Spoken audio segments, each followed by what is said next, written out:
కదా ఇదే కదా నీ కదా ముగింపు లేనిదై సదా సాగదా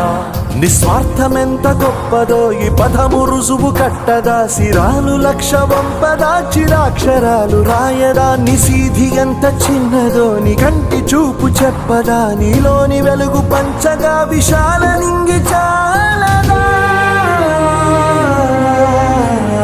మనుష్యులందు నీ కథ మహర్షిలాగా సాగదా మనుష్యులందు నీ కథ మహర్షిలాగా సాగదా